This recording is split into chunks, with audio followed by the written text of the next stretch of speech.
Hi, Heather. Thank you so much for joining us today. How are you doing? Hi, I'm doing good. Thank you for having me. Yeah, really grateful to have you on the show. Um, so everybody knows that Heather and I know each other, and very serendipitously we're connected. Yes. And so I'm so grateful to have you on the podcast today. But before we jump into all the endo stuff, why don't you share just a little bit about yourself, anything and everything that you'd like to share? Yeah. So this is always such a hard question, but Yeah. I live in Michigan. I am a mom of two, so I do have two kids.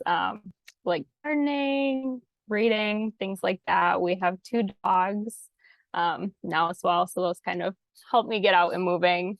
Um, Other than that, though, I just, like being outside and just I don't know. Yeah, that's Kind of, I didn't know you had yeah, two dogs. I What do you I just recently got do. a new So dog, right? we did. We just got a puppy, but we do have an older dog. She's about, I want to say 12, 11 or 12. Her name's Ollie. She's like a Oh. little husky pit mix. And then we just got Scout, who's a golden doodle. Yes. So Yeah. Scout I knew about, but I didn't know you had, maybe I did know you had another Yeah. dog, but I love, like everybody knows I love all animals. So that's She's sweet. She's got oh. like the different colored eyes and everything. How's Yeah. she dealing with the puppy? Um, it was touch and go at first, but she loves him now. It actually has given her like kind of a new life. So it's been really good for Oh. her. Yeah, she's a lot more playful now. That's good. That's Yeah, amazing. That's it was good. like the best we could hope for, bringing a new Oh. puppy in. Oh, that's awesome. Well, I love hearing stuff like that. Yeah. Like, I'll teach you the ropes, puppy. Let's go play Right. together. All right. For Well, sure. good. Well, let's just jump right in. Endometriosis, you and I have had a lot of conversations about Yeah. it, but for everyone who's listening, when did you just start to feel something was off or not going right? Start from the beginning. Yeah. So that's looking back, it's been quite some time. I would say even with my first period, I probably should have known something was going on. I did start my period pretty early. I was probably around 11 when I started, and I definitely remember that moment vividly. It was just absolutely terrible. Um, I was at my friend's house, like, couldn't stop crying because everything just felt so bad. I was like so sick. Her mom came in, like, called my mom to come pick me up. So kind of right there, it already was a rocky start. Oh, But with stuff like that, you typically have family that's experiencing the same thing. So it seems all very normal. Like even my grandma, my mom, my sister have all had different experiences with their period, but yeah. definitely things that, looking back now, I know more about it and kind of figure that's where everything really started. Yeah, and are your siblings older or younger than you? Younger. Younger, but they Yeah. also struggled as you were growing up, you As noticed that they were yeah, struggling with it as in the well. same ways. Yep. So, but then you all were probably just very like, this is just how to have This is just people how it how is. it is. Yeah. Yeah, Like it for just sure. kind of sucks and you just Yeah. like roll with it and figure it out. And So, so like middle school, high school, what was some of the like pain and symptoms that you now, of course, reflecting back, because when you're in the moment, you just, I know for yeah, me, like, I just like, this is how it is. This is how I live with this. right. But like in those times, now that you reflect back, where you're like, oh yeah, I had this symptom, like, how did you get Oh, through for middle sure. school, high school? Um, Rough. So middle school, I definitely have memories of like wearing white pants, bleeding through them, the whole classic embarrassing seventh grade moment that Yes. happens. So from that point forward, I always had like sweatshirt usually on me, in class just so that I would have it just in case I needed it. Um, tried to keep extra stuff in my locker. That doesn't always work. Toilet paper is the fallback. You're like Anything. Yeah. wrapping it up. So definitely had moments like that that I remember. And now looking back, I actually have a moment where I'm like, that was kind of messed up of the teacher. But you know how sometimes teachers give out like awards for things, like their little like teacher awards, like Yeah. most likely to whatever.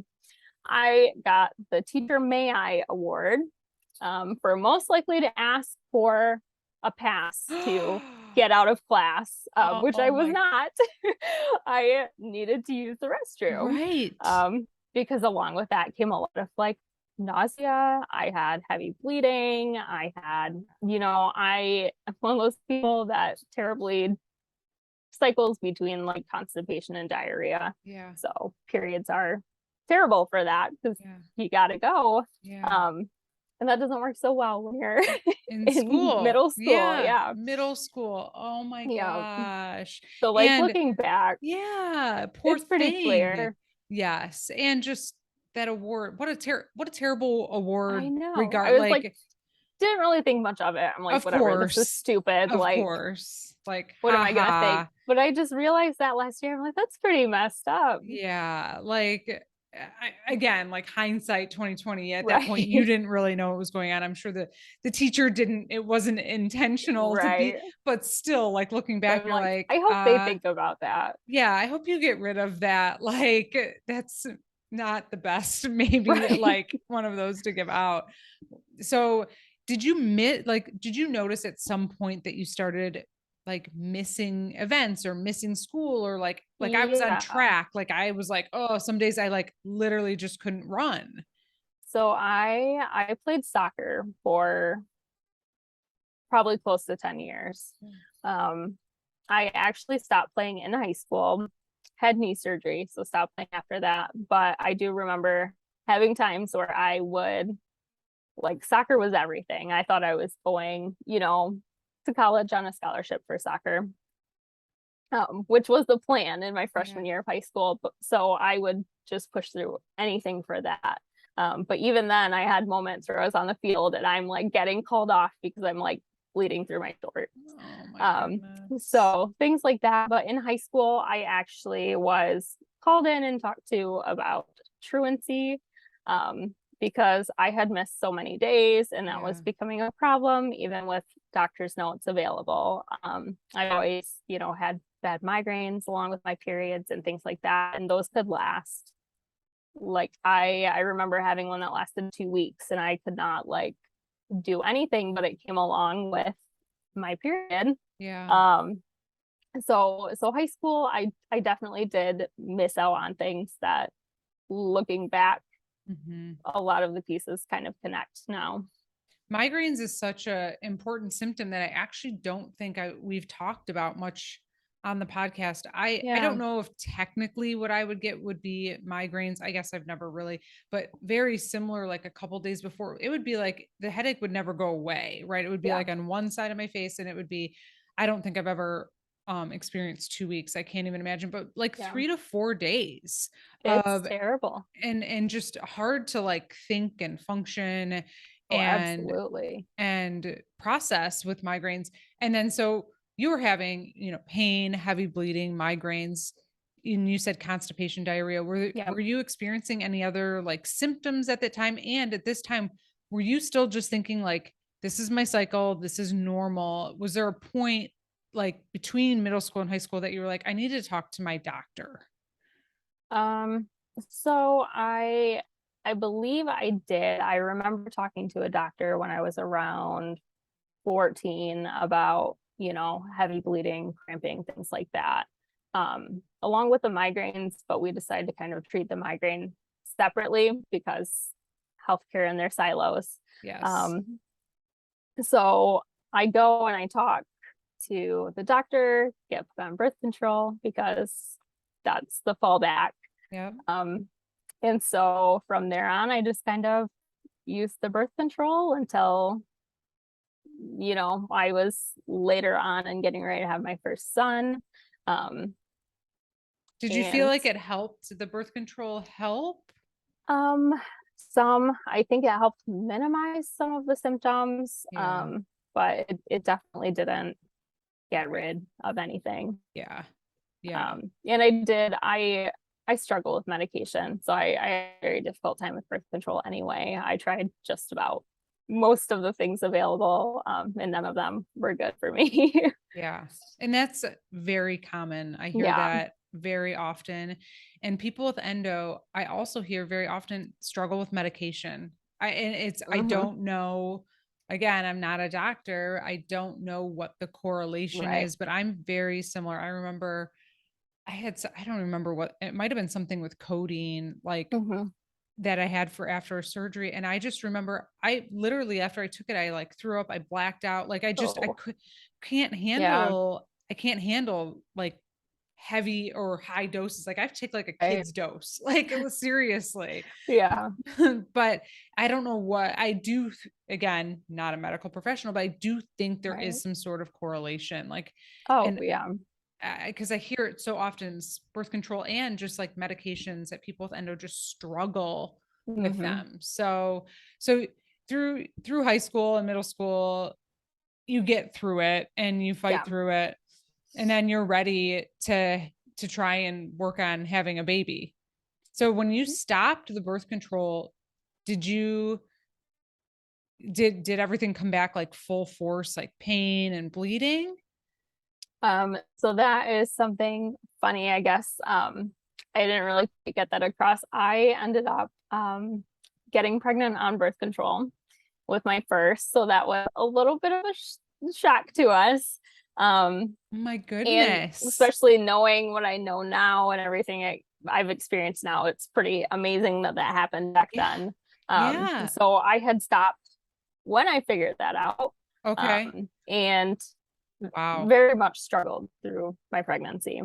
Um, Yeah. so heavy bleeding, cramping, all the stuff. Pretty terrifying for being 20 years old and pregnant with your Yeah. first Yes. kid.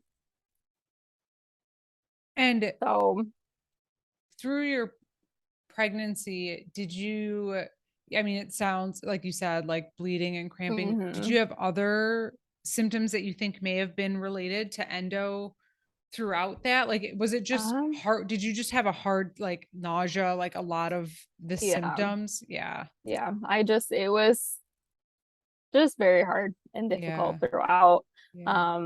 Actually went into, I don't know if it's even called preterm labor at that point, but around 19 weeks, I had gone in because I was having like a lot of issues, a lot of cramping, bleeding, things like that. And they basically, well, good luck.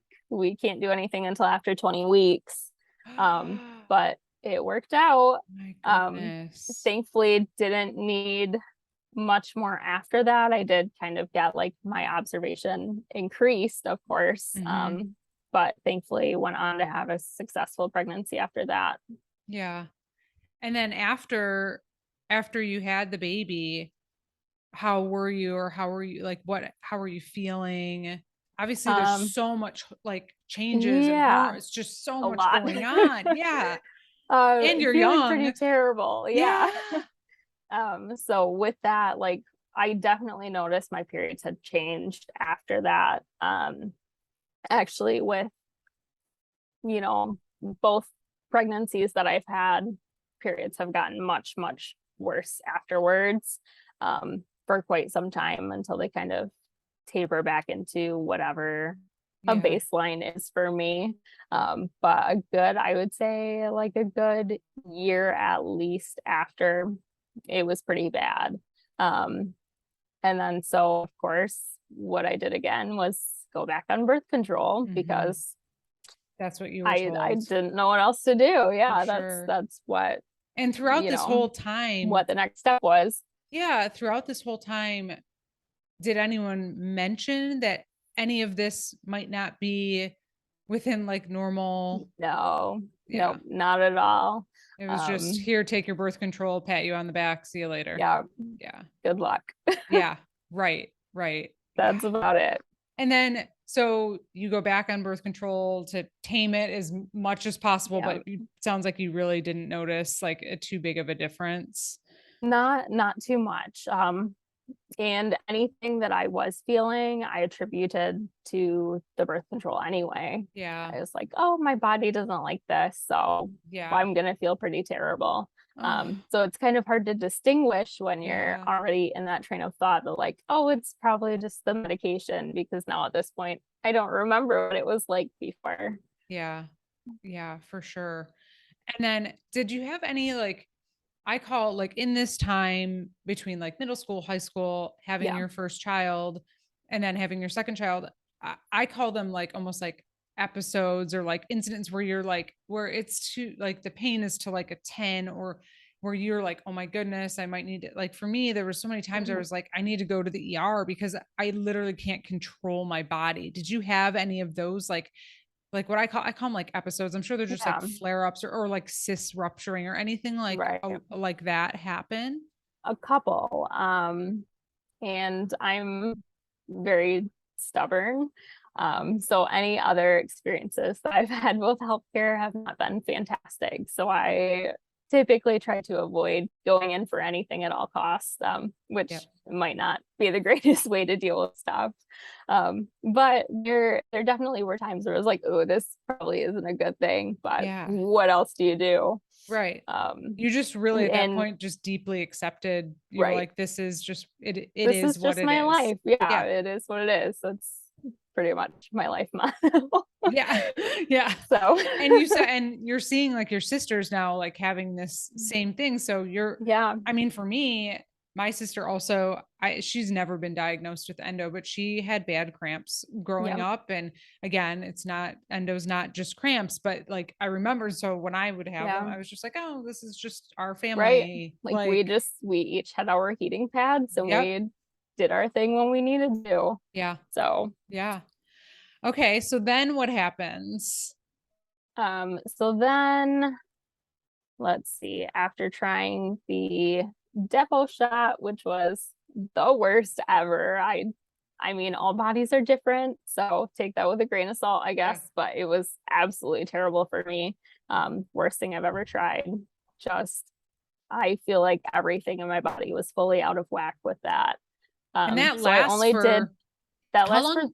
3 months or they 6? say 3 months. So Okay. I did the first shot, never went back for another one. Yeah. I was like, no, I'm done. I'm completely done at this point. Yeah. Um, so after that, after I decide I'm done with that, it's been a couple of years. We decided to start trying for a second, um, which was not easy. So I want to say it took us probably a little over 9 months to have a successful pregnancy, Yeah. and have that. With that, I go into preterm labor at 26 weeks. Um, Again, just yep, like 7 weeks later than the first time. yep. So 26 weeks, I am in the hospital for a full month on strict bed rest. Oh my Finally get goodness. released so I can go home for Christmas, because I had gone into labor around Thanksgiving. So it was about a month stay between the two. Um, get home, have my Christmas. I'm on strict bed rest that whole time. And then he still comes a month early, despite like all of our efforts for that to not happen. Right. But thankfully he is healthy. He's 5 now. He's having a great time. How Um, many years apart are your boys again? 5. 5 years apart. Yeah, Okay. 5 years apart. Yeah. Oh my goodness. I can't believe you were in the hospital for a month. Yeah. It was not great. Definitely Wow. one of like the harder things to deal with for sure. Yeah. But with that, I just like I had to be on medication to stop the contractions, Yeah. because anytime that was even like missed by a little bit, they were going to be happening again. Um, they do, I think it's like magnesium shots to stop Okay. labor, things like that. So there were definitely a few moments where it's like 3 in the morning and I'm like pushing the call button. Um, but finally we were able to get that to settle down a little bit. I had to stay Wow. on the medication and basically like not move, Yeah. um, just to try to keep him in at all efforts. Oh my But goodness. yeah, I think just in general, my body was not loving you Yeah. know, And were you having that, the same like symptoms that you had with your first? yep, yep. And that's it really, I don't know how to explain it. It was very like just deep pulling, like Yeah. pain, which then turned into contractions after me being, you know, on my feet, doing stuff, working as one does. Yeah. Um, and it just didn't like that. Yeah. Did you have a lot of like nerve pain? When you say like heavy, that makes me think Mhm. of like, did you have pain like in your back, like shooting down your I did. legs? So I did have sciatica. Okay. I actually have like degenerating discs and scoliosis, the whole thing. So it wasn't unnatural for me to have back Sure. pain. Um, Thinking back, that's actually probably something that I experienced in middle school and high school. But we attributed that to everything else. Yeah. Which knowing now, yes, absolutely. I feel like my period pain at my back, in my hips, my thighs, everything. Yeah. So definitely that was happening back then as well. I just Yeah. attributed that to having Sure. back problems and being active. Yeah. Soccer, playing less soccer, all Right. of that for sure. And did you stop playing soccer because of what you were going through, or was that another reason why you stopped playing soccer? So I I do experience quite a bit of just joint pain in general. So after having knee surgery, having back pain, all kinds of like Yeah. pain problems, just needing more rest in general, Yeah. I did decide to stop. That, So it yeah. probably was just the accumulation of All of everything at it. that time. Yeah. Yeah. Yeah. I knew you said your knee, but I was curious, like, was that it probably just was a sounds like a Yeah. holistic reason I why. think there were a lot of factors going Yeah, into that. for sure. So after baby number two, Yes. what happens? So I decide, let's give my body a break. Obviously, it doesn't enjoy this, Yeah. and try going for an IUD. Um, that worked for a little bit. I had severe pain on that. My periods were terrible, everything, but I was like, it's a foreign object in my body. My body's not gonna like that. So like it's doing its job, it's fine. Looking back, I don't think it was necessarily the IUD itself. Yeah.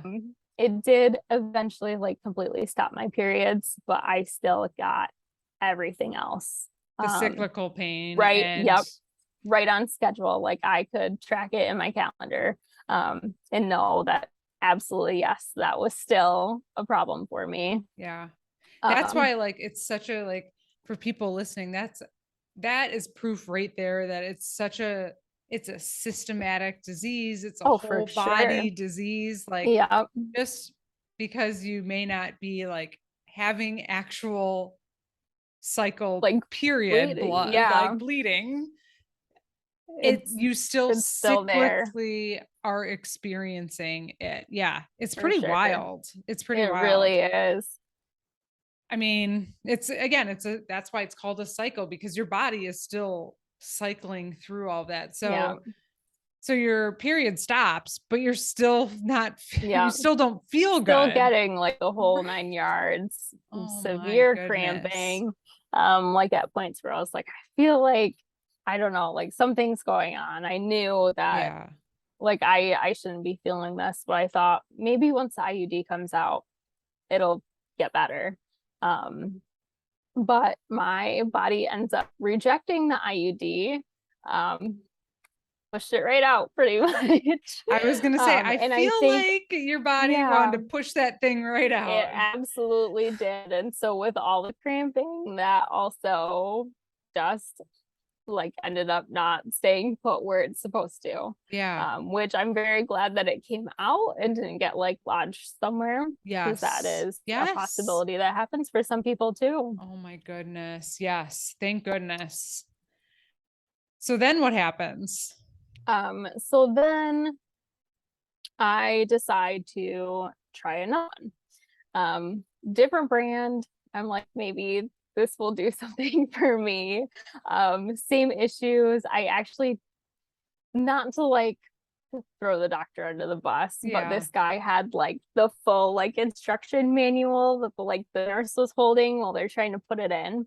And it it just was a really terrible experience. I'm like, I Oh, don't think you know what you're doing. And so sure enough, like by the time it's maybe 3 weeks later, that one's out too. yeah. I would have Um, been like it jumping off the just table, it like just you're doesn't reading. stand. Yeah. You're like, Yeah. reading. I'm like, So excuse me. were you mostly doing this for to try and feel better or for birth control Yes. or both? Like, were you like, I'm I I was mostly trying to do it to feel better. better? Yeah. I still, even at that point, I was getting into like a very natural minded lifestyle. Yeah. So was very opposed to like putting things in my body like Sure. that. Yeah. Just trying to be very conscious, obviously trying to do whatever I can because that's what people do to try to make their health better. Yeah. Um, so I thought, this is going to be my last shot at trying a birth Yep. control. Yeah. We'll see if this works. If not, whatever. I was really just hoping that I could stop my periods and that would be like a full stop for Yeah. everything that I was feeling. Sure. So that did not work. Yes. Um, That was and like, I so, know. How were you managing? Like, were you doing anything like for me, I unfortunately took copious amounts of ibuprofen, which oh yeah, I mean, that's the yeah, only way I could get through. And same thing here. yeah.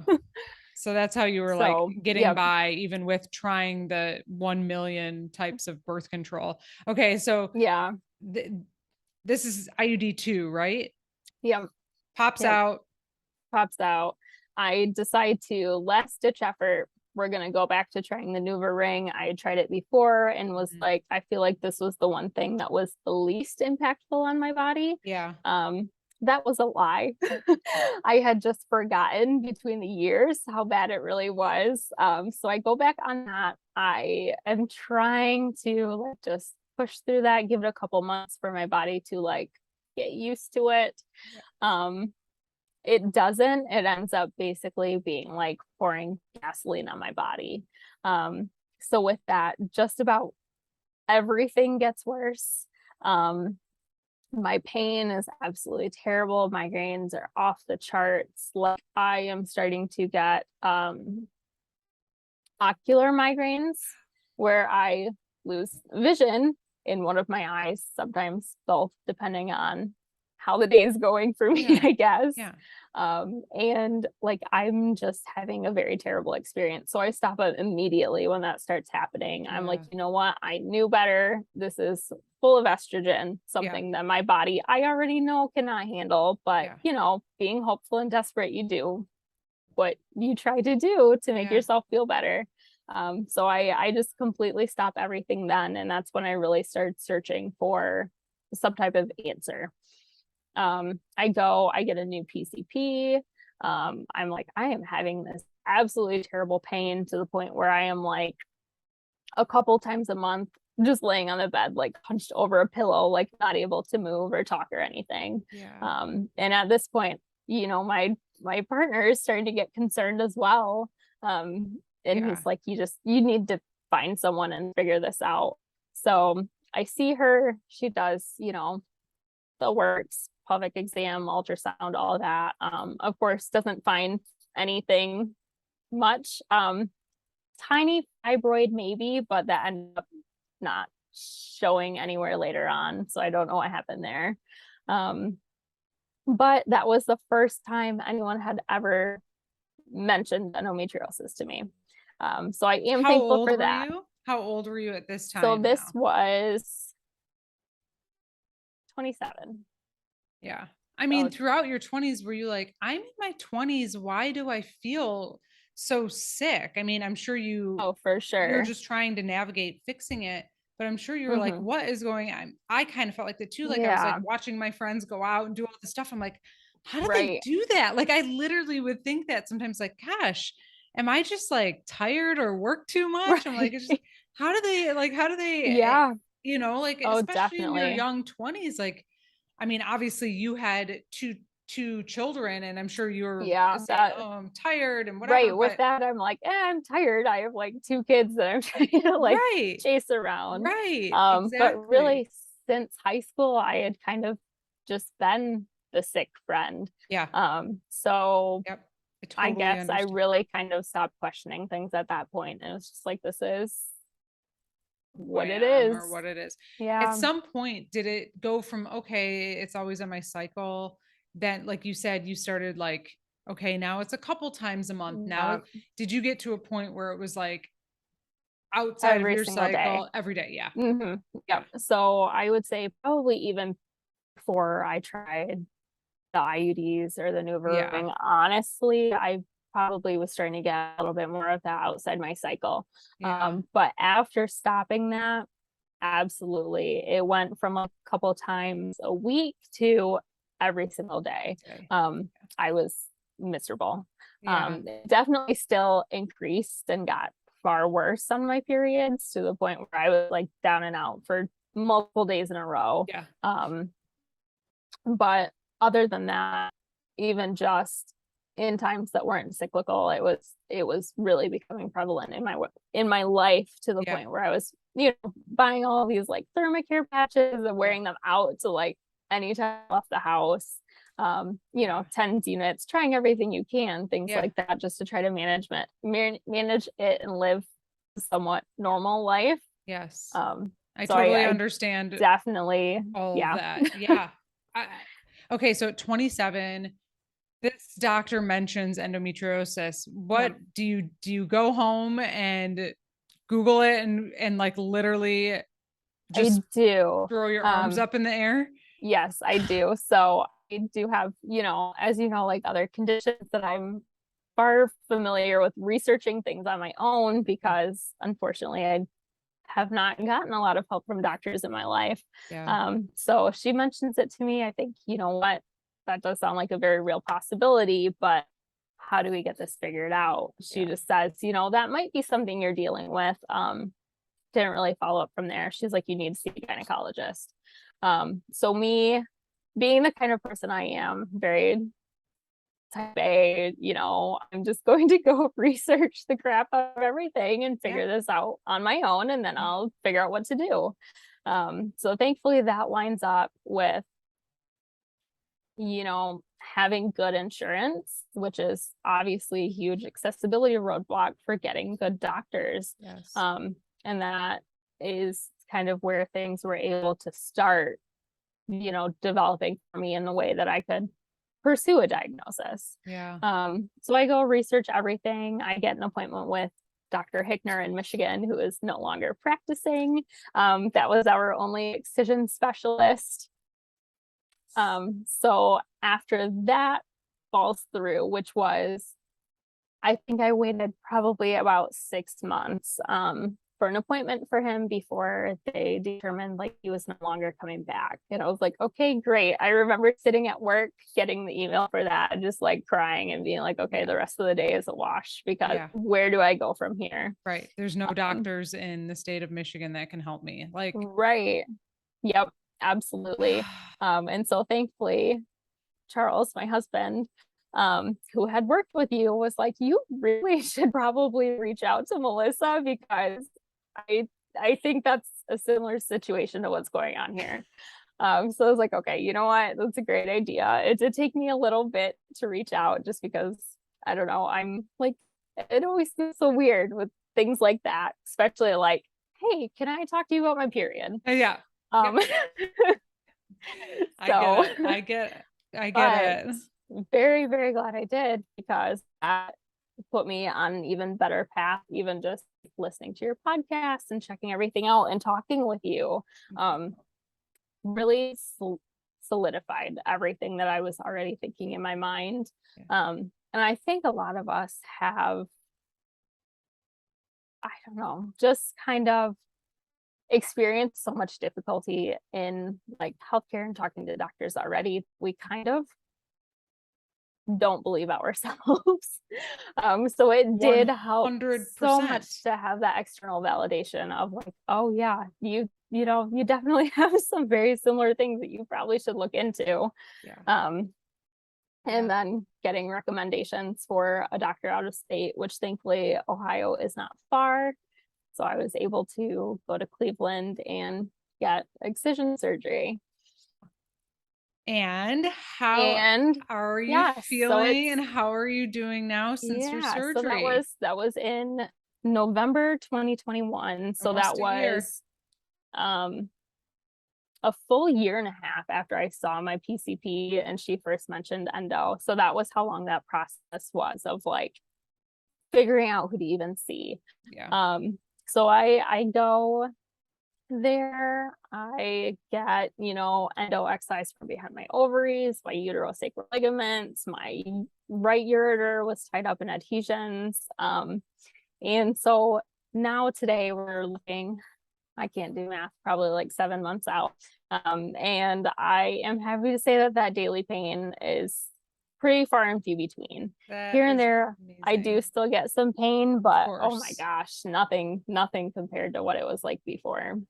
So happy to hear Yeah, that. I'm so happy to for hear sure. that. That's fantastic news. And it takes time, right? You're only It does. 7, almost 8 months out. And so Hmm. it takes time to feel better and Oh heal. yeah, And I mean, it's still, we still unfortunately have the disease because it's chronic, but right.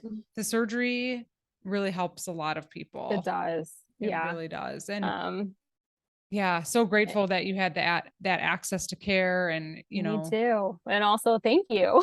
you're welcome. You were a huge part in that. It did work out I'm happy to very help. well. It's just one Yeah. of those things where like life put everything in the right spots. So it did work out It is fantastically. very serendipitous It how it all is. came together and we met. So everyone for listening, I mean, I'm sure you can put two and two together, but Heather and her husband worked Hmm. with me at my former employer, and I think he had mentioned it too, like, hey, would you be willing? And I was like, Yeah. of course, like I'm talking about this all over social media. Of course, I've got a podcast. I'm like, Right. give her my phone number right now. Like, so, I'm really grateful that I could even just provide any information because something I chat about all the time is like, I just hate when people are hearing the same thing I heard 20 years ago. It breaks my Yeah. heart. Like the whole point of this podcast, I know I say it in like every episode, but it's true, is just like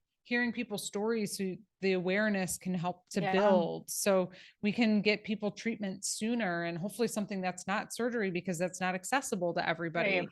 So, but I'm so grateful that you're feeling better. And I would love to jump into, you mentioned that you have some other things, and I'd love to, Yeah. there's some correlation with some of the other things that you have going on. So I'd love if you'd be Hmm. comfortable telling us a little bit about it. Yeah, for sure. So I do also, with one chronic illness typically comes more. So I do have POTS, which is postural orthostatic tachycardia syndrome.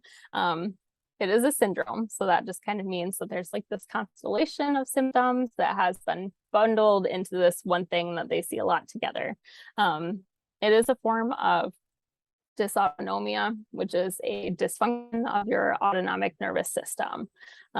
With that, typically what you see is like an increase in heart rate on standing, pre-syncope, so like dizziness, sweaty, nauseous, all kinds of things. Um, Occasionally syncope comes along with that. From what I see, there's not a lot of research, so probably 30 to 60% of people actually experience syncope, which would be like fainting. I unfortunately am one of the people that gets to deal with that. Oh, Um, but it's another one of those things that kind of affects everything in your body. It's your entire autonomic nervous system. So, you can have like cognitive issues, stomach trouble, which is very hand in hand with what a lot of people experience with endo. yeah. Bladder dysfunction, all kinds of things. There's a lot that kind of goes into it. POTS itself is diagnosed with what they call a tilt table test. They kind of like strap you to this Frankenstein looking table, Yeah. and then like tilt you up. So within 10 minutes, if you have an increase of over 30 beats per minute, that can be used for like the diagnostic criteria of POTS. When did you get diagnosed with that? Last year. Last year. After experiencing symptoms for over 12 years. Wow. Yeah. And And even now looking back, I was probably feeling stuff like that in high school too, but I thought I had just asthma. So I was like, yeah, I'm running around playing soccer. I'm going to be dizzy. Like, right. I Right. don't know, but that's actually not super normal either. I found out. Well, and I know I've sent you some articles too, because as soon as you told me that you had Yeah, that, then I of course started seeing research there's, where they are noticing, like, I yeah, have Hashimoto's, and a lot of people that have right. endo also have Hashimoto's, but now I do see that there are some more studies coming out that are showing like also a correlate, not a correlation, Yeah, but like people who have endo are also it potentially can be like a experiencing POTS. comorbidity. Yeah. Um, and that a lot of people also, I'm kind of in the process of getting diagnosed with Ehlers-Danlos syndrome, um, hypermobility for me. Yes. But with that comes like elasticity in your veins, it's a connective tissue disorder. Yeah. But I notice a lot of people that experience those conditions do also experience endo as well. So it'd be very interesting once research develops a little bit more in all of the areas, to see what the correlations are.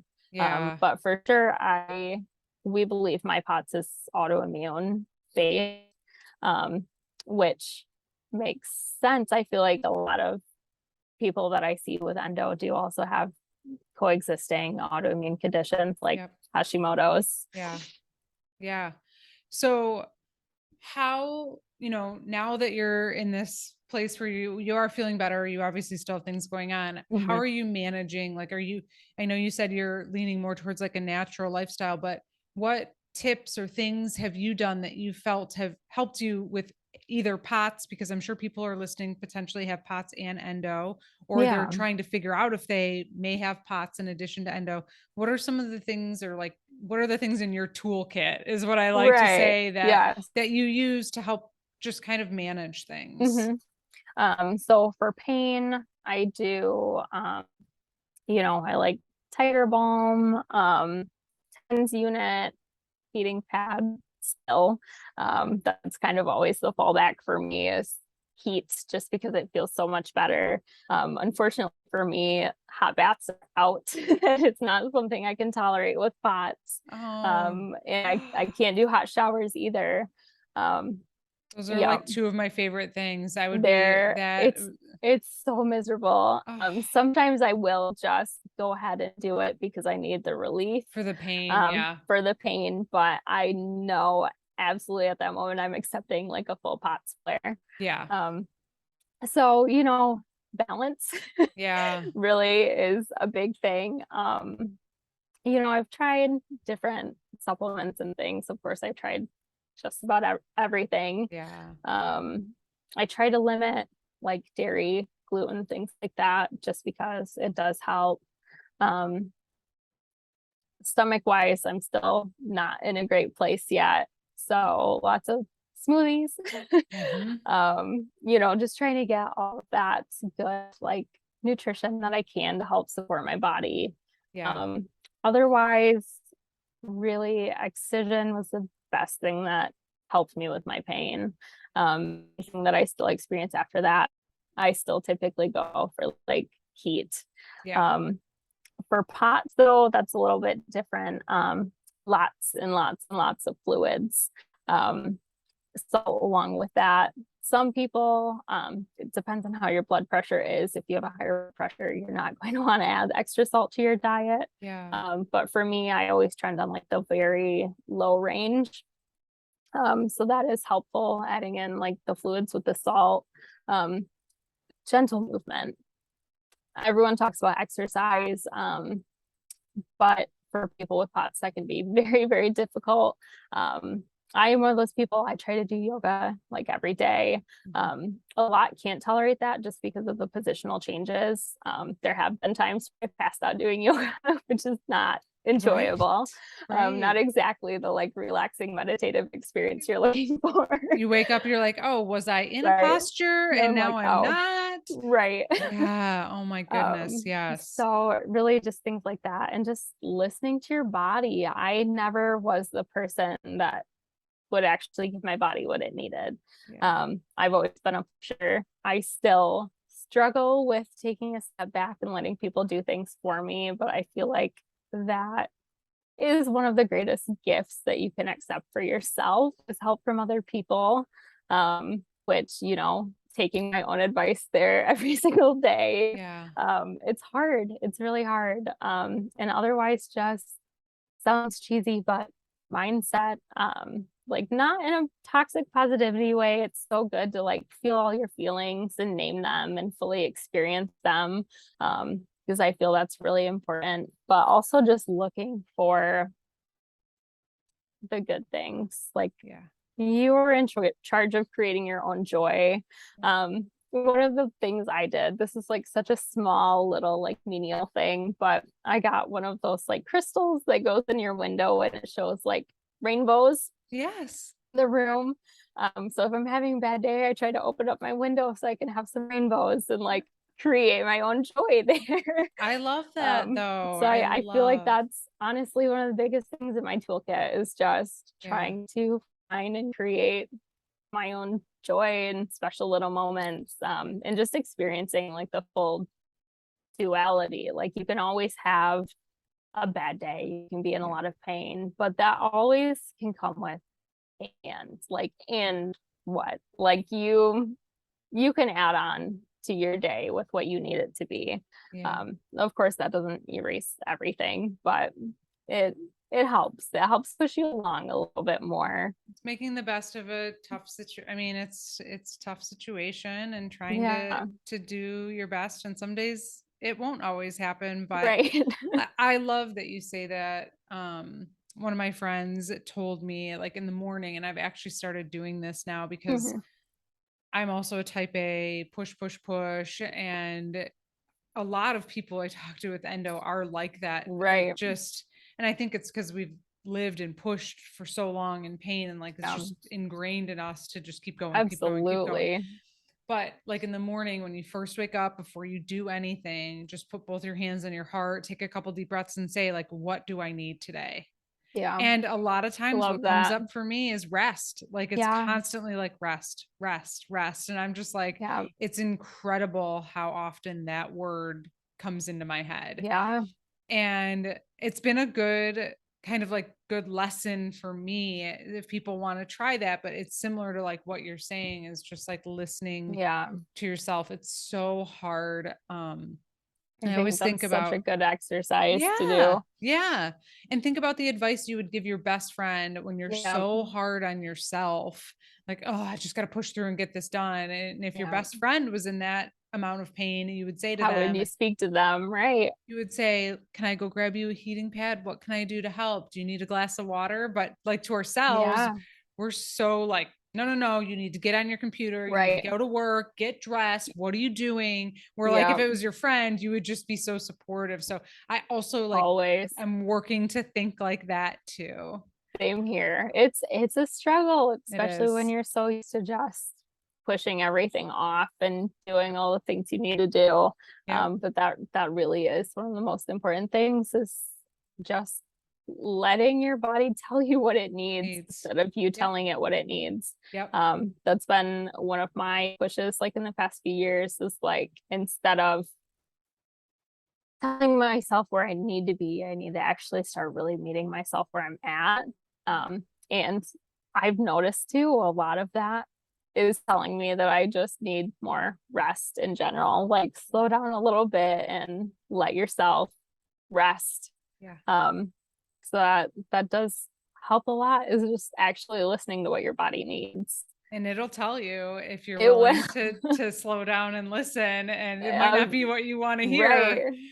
But and I Same. loved last time that we talked that you said, obviously you have a job and you have Yeah. two children at home and life is busy, but I love that you said every day you make sure you have an hour for yourself. Yeah. And I think I thought that was a really good tip to just pass on to everyone who's Oh, listening. definitely. Yeah. Right, like, no matter what that hour could be sleeping in an extra hour, could be Right. reading, it could be sitting outside on a bench or going for a walk, but that's Could your be every day, you have whatever it that. is you need in that Yeah. day. I Yep. think and I'm just very guilty of doing that too, where I'm just like, go, go, go, I gotta wake up early, I gotta do Right. this, emails, and then it's like 8 o'clock and I'm like, I literally have done What did I not do? yeah, Yeah. And yeah, it is very hard to set aside time for yeah, yourself. it is. Um, but it's such a good practice and loving yourself and being able to actually start listening to what your body needs. Because that's one thing too. We're so used to pushing off symptoms and not feeling them for years just because they're normal. So we're like, Yeah. we just got to get on with life. And with that, you've suppressed so much in your body that you don't listen to anymore. And eventually, like I said, in the beginning of 2020, I had like the worst couple of months of my life. And if you don't take that time for your body, it's going to take the time for you in a big way. 100%. Couldn't have said it better myself. 100% agree with that statement. And it's very true. It Yeah, will, if you don't it listen, really it is. will make you. It it, will. it will force you. No holds barred. It will Yeah. take you down. Like, oh, you wanted to push? Well, now you're down for a week. Right. Yeah, exactly. Exactly. Oh my goodness. Thank you so much for sharing everything. Is there anything else you want to add or that we didn't chat about before we wrap No, up? I don't think so. I think that's about it. Well, I really appreciate you coming on and talking and sharing all of this with us. I know it's going to be super helpful for everybody who's listening in, and for everyone Yes. who's listening, thank you so much for being here. Appreciate it. Thank you. All right, Heather, have a great rest of your day. You